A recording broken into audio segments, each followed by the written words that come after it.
Hey guys, it's Lauren and I am so excited because today we're making kimchi. Now for those of you who don't know what kimchi is, it's basically fermented cabbage with Korean spices and it is so good on like everything. Every Asian food, honestly, but it's really good on bibimbap and I could probably eat bibimbap for my entire life.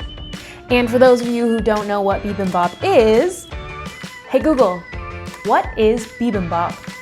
According to Wikipedia, bibimbap, sometimes romanized as bibimbap or bibimbap, is a Korean rice dish. The term bibim means mixing various ingredients, while the bap noun refers to rice. Bibimbap is served as a bowl of warm white rice topped with namul or kimchi and gochujang, soy sauce, or doenjang. There you have it. I also really like fermenting things. It's kind of my thing. So I've done sourdough, of course, because everyone's doing sourdough right now. Kombucha, the family loved that one. But honestly, fermenting things is just so fun. So if you've never done it before, I strongly recommend you give it a try, and maybe kimchi is the perfect place to start. All right, so for starters, you're going to need a medium to large Napa cabbage like this, and then we're going to cut it lengthwise in half, then we're going to quarter it, and then we're gonna cut it into 2-inch chunks. And make sure that you remove the core out of there, and I'll show you how to do that as well. All right, so like I said, we're going to cut it in half first.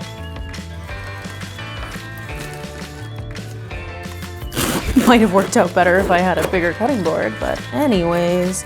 All right, so cut it in half like that first. And then we're going to quarter it. So that's take your half into another half again. And as you can see, there's kind of like some undesirable pieces in it, and that's totally fine. You can just grab them, take them out. All right, so then we're gonna quarter this one again. And I think you guys can already see the core in there, so that's the part that we're going to remove next. All right, so that's the core. This one's actually a very small core, so it's not gonna be all that difficult to remove. So basically kind of just like cut it at an angle like that, remove the core, and then we're going to cut all of these into like 2-inch pieces like that.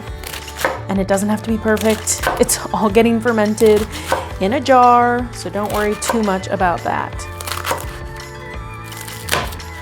All right, and just like that, and then we're going to put it into our bowl. And we're just gonna do that with each quarter. And yes, cabbage can be a little bit messy, but it's so worth it, trust me. And again, totally can be rough chops. It doesn't really matter.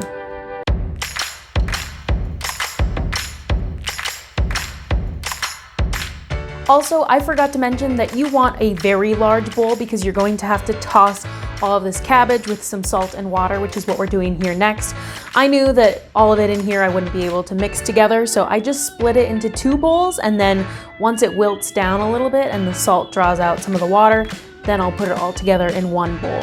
So basically, you're just going to take 1/4 cup of non-iodized salt. That's really important. So either get like sea salt or kosher salt, and just cover all of your cabbage with it. So we're just going to mix in this salt with the cabbage with our hands, and basically you're gonna wanna do this just until it starts to get a little soft, and then we will cover our cabbage with some water.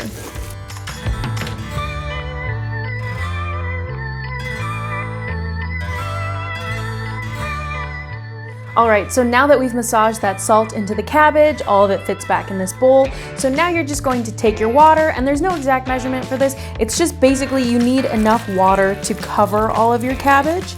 So get as much as you need for that. And let me just grab a little bit more. And then after you get all of your water on top, you're just going to grab a plate or something heavy, and you're going to put that on top of your cabbage to weigh it down. And then we're going to let it sit for about 1 to 2 hours.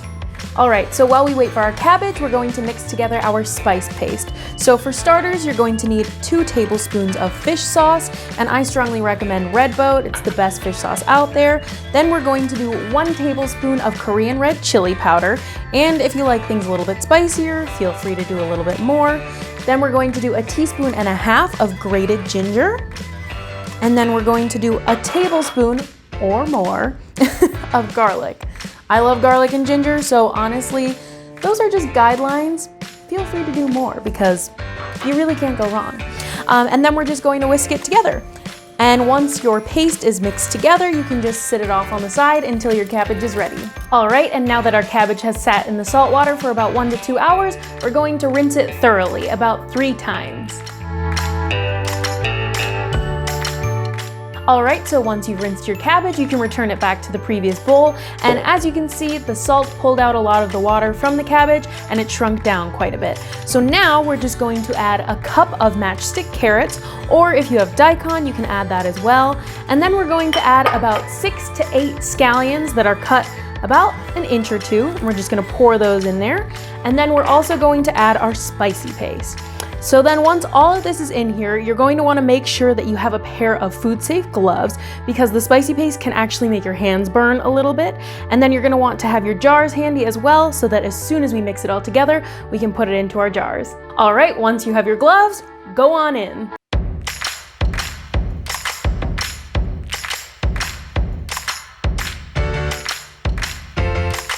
Once your kimchi is incorporated like this, we're going to put it in our jars and be sure to leave a couple inches of room at the top. That way the gases have some space to move. Then if you have any leftover juices like this, make sure just to pour them over the top of your jars. All right, so once our jars are stuffed and we've sealed them, we're going to let them ferment on the counter for about 1 to 5 days. So it's really important that you check on your kimchi at least once a day, and you're going to do what is called burping your kimchi. So that's simply just opening up your lid, letting the air out because there's going to be gases that are going to build up. And if you don't burp it, who knows? It could explode. Also, in the off chance that it might explode or overflow a little bit, just make sure to have a plate underneath. And each time that we burp our kimchi, we're going to take a clean spoon and just push down all of the kimchi so that it's submerged under the liquids. All right, so we're gonna let our kimchi ferment and we'll check back in about 5 days.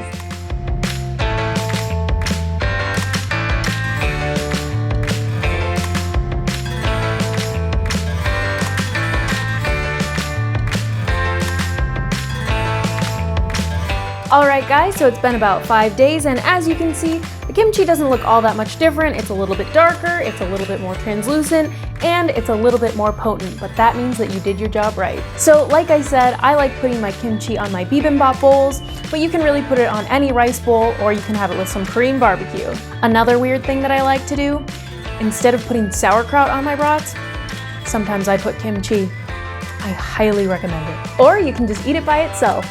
Happy eating!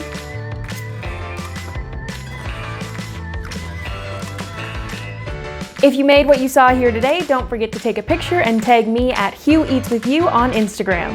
And if you like what you saw and want to see more, make sure you hit subscribe. And don't forget to check out the blog for more information and recipes. Happy eating!